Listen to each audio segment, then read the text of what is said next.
سرداران قوم، ان کے آباء و اجداد جن خداؤں کو پوجتے تھے حضرت صالح نے انہیں علی اور اعلان جھوٹا قرار دے دیا تو ظلمتوں میں گھرے ہوئے لوگوں میں ہنگامہ برپا ہو گیا، ہر طرف بحث و مباحثہ شروع ہو گیا۔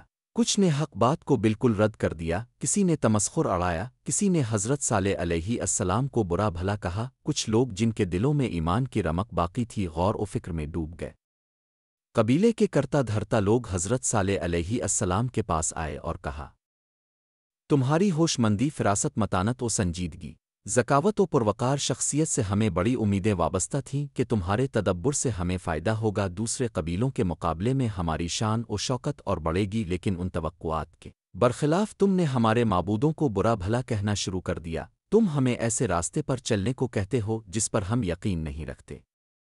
حضرت صالح علیہ السلام نے ان لوگوں سے کہا، کیا میں اللہ کی عطا کردہ بصیرت و ہدایت کے خلاف محض تم لوگوں کو خوش کرنے کے لیے گمراہی کا طریقہ اختیار کر لوں؟ اللہ کی ناراضگی سے مجھے کون بچائے گا؟ اس نے اپنی رحمت سے مجھ کو نواز دیا ہے، اس کے بعد اگر میں اس کی نافرمانی کروں تو تم میرے کس کام آ سکتے ہو؟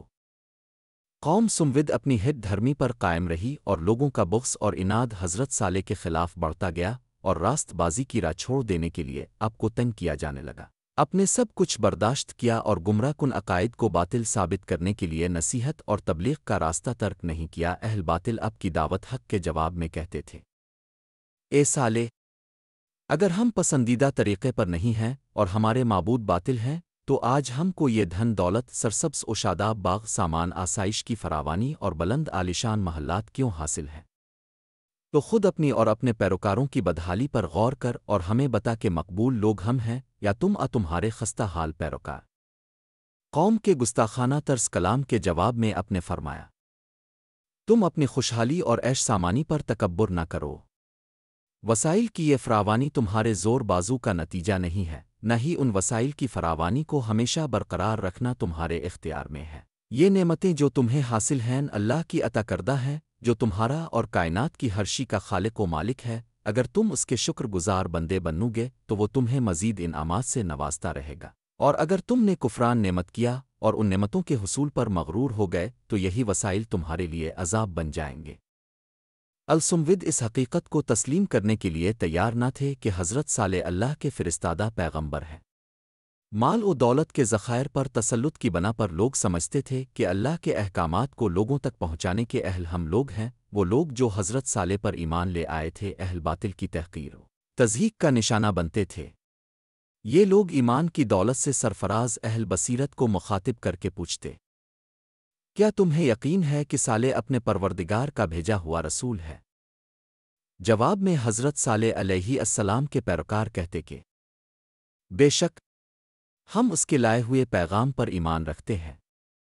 یہ بات منکرین کے لیے ناقابل برداشت تھی کہ ان کے علاوہ کسی اور کے لیے لوگوں کے دلوں میں اس قدر ادب و احترام ہو کہ وہ اس کی کہی ہوئی بات کو بلا چونچرا تسلیم کر لیں۔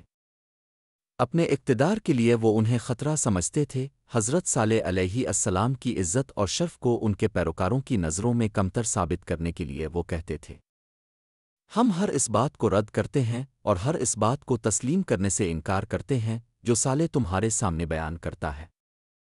سرداران قوم نے عوام الناس کو بہکانے کے لیے نفسیاتی حربہ استعمال کیا۔ انہوں نے پروپیگنڈا شروع کر دیا کہ یہ شخص خدا کے نام پر محض جھوٹ گھڑ رہا ہے، یہ تمہارے ہی جیسا ایک بشر ہے، جو کچھ تم کھاتے ہو وہی کھاتا ہے اور وہی پیتا ہے جو تم پیتے ہو، اور اگر تم نے اپنے ہی جیسے ایک بشر کی بات مان لی تو تم گھاٹے میں رہو گے۔ یہ شخص تمہیں بتاتا ہے کہ جب تم مر کر مٹی ہو جاؤ گے تو دوبارہ زندہ کر دیے جاؤ گے، حالانکہ یہ بات سراسر عقل کے خلاف ہے۔ مرنے کے بعد دوبارہ ہرگز ہمیں زندہ نہیں کیا جائے گا۔ اس شخص کی خیالی باتوں سے مروب ہو کر اس کے جال میں نہ پھنس جانا۔